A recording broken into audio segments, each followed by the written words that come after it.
Salute to all the real ones out there. It's your boy Mike coming at you again with another video. Y'all like the content I've been dropping, direction that my channel was headed in? I need you to like, comment, subscribe, and share my videos with anybody else you think may benefit from them, alright? Now, today's topic is going to be called quarterback vision, alright? Quarterback vision. And think about the quarterback's vision. He gets the ball, he does the snap, his whole team, starts scattering and doing their different positions. And it's ultimately up to the quarterback to determine where should the ball go so that we can advance as a team and move forward and eventually score a goal.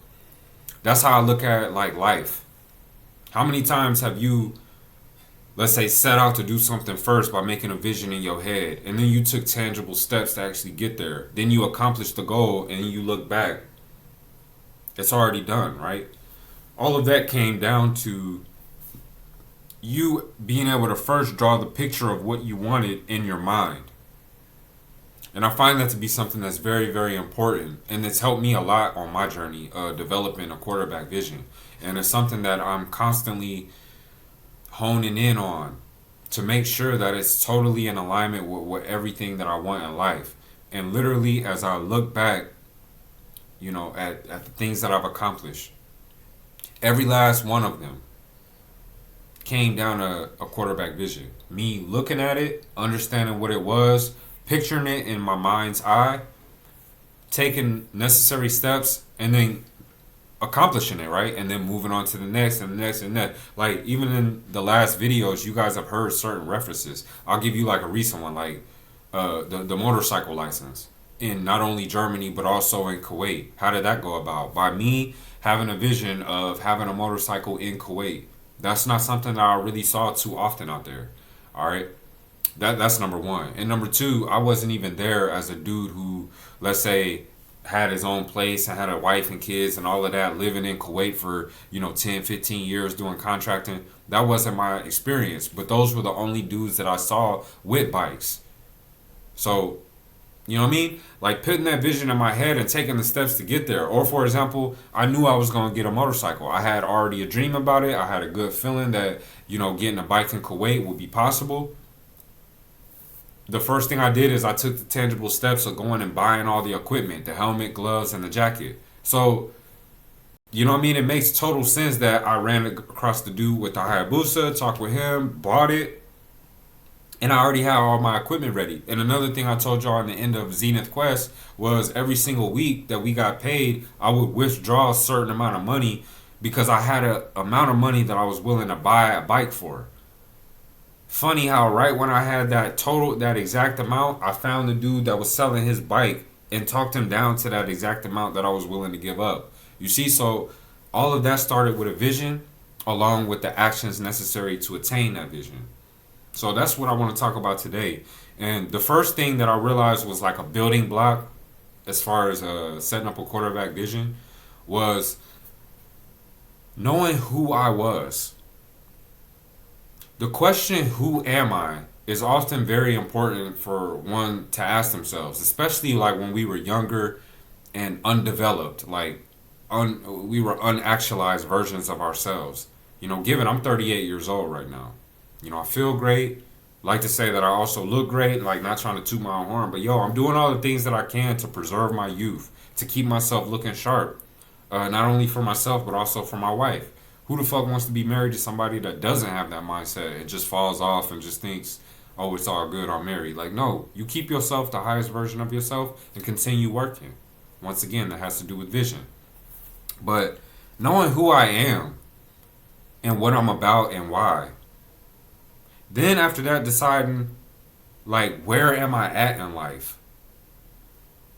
There were times I look back when I was like a teenager, like, I was doing worse at like age 20 than I was at 18. 18, I had a car, job, friends, and was living in my own apartment, sharing it with a roommate. 20, fell off with a bunch of my friends, was kind of hanging around with the wrong crowd, had a suspended license, warrant for my arrest. Like, I'm just doing all this little dumb stuff trying to want to be like a little wannabe thug or whatever. So I had to have that sit down and say, like, where do I want to be? This is definitely not it. And how can I forecast my life being 5 years from now if I don't make any major changes in this current year? That's what led me to joining the military and ultimately, you know, changing my whole circumstance. But it all came down to me asking myself those two questions: who am I and where am I at right now? Another question that helped me really get the ball rolling towards actualizing was, who do I want to be? That question right there is still at the forefront of my brain even right now. And and it's ongoing. So for example, the person that I thought I wanted to be at 30, I reached that mark and had a vision on who I wanted to be with more time. Now here I am 38 looking back at what I thought of myself or where I wanted to be at 30, and I've been able to check a lot of the boxes. You see, and it all comes from asking yourselves these questions.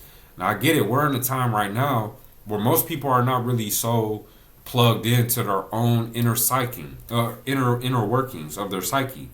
They're looking outside at social media and all these other things, and it's not knocking anybody who's like totally immersed in that world. But this channel is more dedicated to young thinking men, you know, dudes who want to actually self-actualize, dudes who actually, question the nature of reality and where they're headed in their lives, and they're willing to make the changes necessary to reach a better level. So that question definitely helped me create a quarterback vision, as well as the question, where do I see myself? Now that's the one that's really like giving a huge thrust behind everything that I do, because I understand that thoughts create things. If I think about a house that I want to have, but I can't give you any of the details on how big it is, how many rooms it has, where it's located, is water nearby, what's the climate outside, what's the price that I pay for the home, what are some of the features and amenities of the home that I would like to see. If I can't give you any type of breakdown on these things, not to say you will never see me have a house, but maybe the house is not really exactly what I'm looking for, because once again, I haven't made a specific vision that I've given color and details to, that, my mind can now help me work on. Your vision is probably the most important thing that you can have for yourself, because it really helps give you like a framework on how to get to your end goal. Notice every single major company on earth has some type of mission statement, and what do they have? They have a company vision, where they see themselves being, industry leaders in the next 10, 15 years. Look at Coca-Cola's vision, look at Google's vision. A lot of the time the vision is what's driving the whole entire company and all the workers that are signed up with that company, right? Another thing that's really helped me along my journey as far as quarterback vision is being the change I want to see. Like, what I always picture for myself was, all right, if I'm gonna be a grown dude, I used to look up to like certain fictional characters like James Bond. Why did I like James Bond?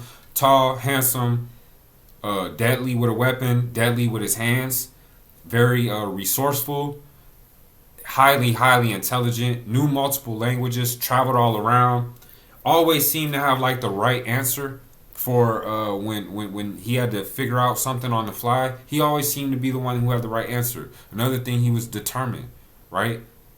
Always dressed sharp, was very appealing to the opposite sex.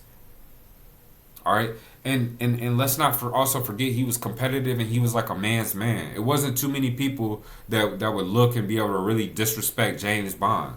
You see, so like that motivated me right there, because I was like, all right, I want to be intelligent. I want to be, let's say, tall and handsome and this and that, and I want to be in shape and have money put away and this and that. So having that vision in my head on, who I want to be and making those changes necessary has done wonders for me, especially as a young black dude, because one of the things I used to always like to do is read. I like the idea of showing intelligence versus always coming off as ignorant. And the stereotype that's meant for young black males, we're supposed to identify with like trap culture and hip hop and all this other bullshit. But I feel like there's an arrested development if that's your only frame of thinking. You know what I mean? Yeah, you can wear Jordans with a nice sweatsuit, but do you also have a nice actual suit? Yeah, it's dope to have the Timberlands and baggy jeans and all this other bullshit, but do you know how to tie a tie? Like, be multifaceted and know, yeah, I'm from America. Yeah, I'm a black dude who grew up in Ohio. Yeah, I'm hip to all the rappers and all this other bullshit, but my brain has so many more other like sections, and I'm all about cultivating those sections versus just being somebody who's very limited as far as what they can talk about or what sparks their passion. You know what I mean? So yeah, be the change you want to see in the world. Another example would be just simple courtesy. I go to a public restroom. Let's say I'm on a plane. I go to the restroom. Guarantee when I leave the restroom, it's going to be cleaner than when I went in. Little stuff like that. Somebody invites me over to their house. I'm never going to be a slob and showing mad audacity. I'm probably not going to come empty handed neither. You know what I mean? I'll be there, but I'll help you take out the trash. I'll be doing chores. I'll be treating your place better than I treat my own place because that's the standard that I have for myself, and I wish other people would think like that. So I'm being the change I want to see. Reinvent yourself, all right? That's another thing that a lot of people, I think, maybe they just don't understand that that's a possibility for yourself. Let's say you're like me and you could be stubborn sometimes, right? This is something I know about myself is that I can be stubborn. Is that a good thing? It has its goods. But is it also a bad thing? It has its bads. So do I have to just be a stubborn asshole? Do I have to be known 20 years later for still being stubborn? Or can I work on that consciously and understand that, hey, I can reinvent myself. Whatever I don't like about my character, I can officially like omit. And as long as I bring in something else that's also a quality personality trait, who's to say that I can't do that? If you're selfish, who's to say that over time you can start to be a little bit more selfless? You can reinvent yourself. Your personality is not just written like in cement and it can't be corrected. No. You have your core tendencies, you have your core, you know, fabric of who you are based on how you were raised and this, that, and the third. But the human mind is so powerful, you could literally sit back and say, hey, I want to be more charismatic. And guarantee if you can put in the right steps and I come see you in a year or so, you might be a lot more charismatic than you ever were in the last years of your life.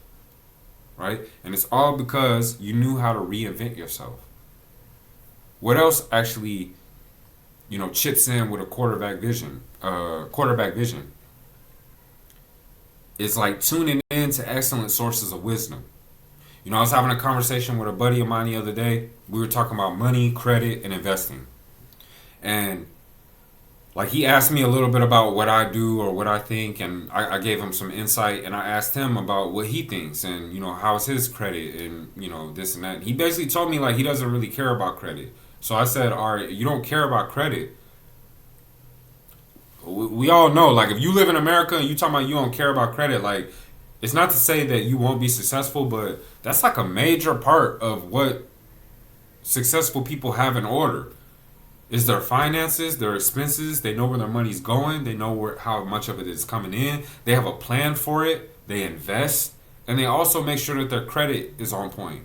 Because this just makes it way easier for you whenever you need to finance something, whether it be a car or a big house, like a house, which is one of your biggest purchases that you'll make in your entire life. So if you're sitting there talking about you don't care about credit, I had to ask. I said, so do you want a high credit score? And he said, yeah, I would like, you know, I know exactly what I need to do to have a high credit score. So I said, so why don't you? Oh, well, you know, this and that, like making all these excuses. No one ever taught me, I blame my dad because, you know, he has high credit, but he never told me. So I'm looking like that. That's taking the responsibility and placing it on somebody else for you to have financial literacy. Meanwhile, you could follow excellent sources of wisdom. You could take Think and Grow Rich from Napoleon Hill. You could take the book Rich Dad, Poor Dad by Robert T. Kiyosaki. You could take the book from Benjamin Graham talking about the intelligent investor. You could take the book from the For Dummies series, Investing for Dummies. You could read that stuff, get education, understand what they talking about, go up to your bank, open up a Roth IRA, and already you're like going on a different path than what you are now.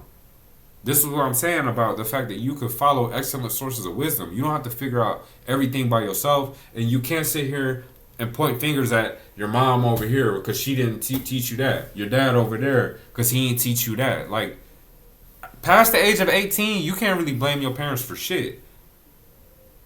And if you still have issues on how you was grown up, this is what I'm talking about. Reinvent yourself. Go to therapy and drop all that bullshit off of your chest or on your back. You carrying around all this emotional damage when it's unnecessary. You can drop that off, forgive it, accept it, move past, and now be a better version of your own self. Also, unconventional routes. All right. Sometimes you're going to have to take unconventional routes to reach success in your life. It's not going to be a straight linear path leading you directly there without any hiccups or crashes on the way. You might have to go around, underneath, through, get pulled over a problem. You know what I mean? You're going to have to go different routes to make it to whatever you want. Take, for example, what I told y'all maybe, 6 months back. I was talking about getting into a new industry. I wanted to start this training. You know what I mean? But I kept getting the runaround. See, that's what I'm talking about. The linear path would have brought me straight to that roadblock where people were telling me I can't do it, that's not allowed, the program's not accepted, all this bullshit. I would have crashed into the wall, stopped, and then pivoted and tried to go somewhere else. But by taking an unconventional route, I had to make the phone calls that most people didn't even know about that number. I had to talk to people and open a case to put the fire under the ass of the person who's telling me that I can't do it. Fast forward, that same person's calling me, telling me that everything got accepted and I can start. You got to take an unconventional route. All right. Breaking paradigms. This is kind of what I was talking about before. Like, we got all these stereotypical things, like particularly me as a young black male from Ohio, that I was subjected to. Looking around and seeing like the propaganda, the stereotypes, what the women actually was chasing after. You know what I mean? All of us at one point were heavily influenced to get tattoos and act like this and lean like that, and you know what I mean, come off more like we street, like we thug and this, that. But where is that really serving you in the grand scheme when you actually are focused on actualizing? It's really not going to help you moving forward. And me being 38 at where I am now, I feel really good. Even within my relationship, finances, mentally, emotionally, everything is clicking. But it's because I knew how to break those mental chains, break the paradigm, and recreate a new one that's more conducive to how I want to live and where I see myself going, right? All right, now you have like diet. Once again, I told you diet is not just about the food you eat. It's also whatever you consume. Habits. What are your habits on the daily? Y'all heard about some of mine. I always cook. I always clean. Get a haircut every week. Work out. Do yoga. Read. Write. I keep a journal. I track my expenses. You know what I'm saying? Stuff like that is only going to help me get closer and closer to this quarterback vision that I have for myself as well as my life. Exercise for the mind and body. I talked about that a minute ago with reading and also like weightlifting, yoga, and going running. All right, finances. That's another big thing. All right. Some people say I don't care about money. Some people say money is all I care about. Some people get money and they blow it on, trinkets and looking good and basically appearing like they have money. Other people give a fuck about the semantics and the appearance, but have way more money than any of the other people I just mentioned. You got to create your own philosophy. But what I would tell you is that money, in my opinion, is the key to freedom. By making money, putting it away, investing it, and following, once again, excellent sources of wisdom, there will be a day where I literally don't even have to work. But I'll probably still work just for the simple fact that I don't want to be sitting around unproductive. So that's another thing that helps you with your quarterback vision, is having some type of philosophy that's helping you manage and grow your money. Another thing is going to be spirituality. All right. I'm not talking about going to church. I'm not talking about, bowing before the Quran or, following Islam or whatever. Whatever works for you, as long as that you're a person who is trying to actualize and become the highest version of yourself. I could care less what religion you profess to claim. I just know that spiritual growth is very important as well. And I've had some of my biggest spiritual awakenings actually when I was in the Middle East. You know, being deployed in Iraq the first 2 times, I had a spiritual awakening in both. Going to Kuwait for 2.5 years, I definitely had another spiritual awakening. You know, even being in Germany, I've had spiritual awakenings. Just periods throughout my life where I start to shed the skin of what I was doing before or thinking before, and constantly, like I said before, reinventing myself. This keeps me on par with my quarterback vision, and it's like I know how to change roads to keep on driving so that I eventually meet that point. All right, peer group. This is another big thing. Shout out to my boy Lawrence Thomas. This is another guy that, for example, I chopped it up with. We only known each other since like 2019, but as time goes on, it's a strong bond that's getting established because I see what he's identifying with, he sees what I identify with, and we breathe life into each other's ideas and projects. What's it like whenever you talk to somebody from maybe years ago that you done known them your whole life? They could be holding on to a version of you that they had an advantage over. I got one buddy, every single time I talk to him, he's always going to go back to 2006 because that's when I was the most confused, the most lost. That's when I was the brokest. That's also when I had the vision in my head where I realized where I want to go and what I'm doing is not in alignment with one another. That's when I decided to join the army. So it's funny that, you talk to that individual, he wants to go from 2006 and before.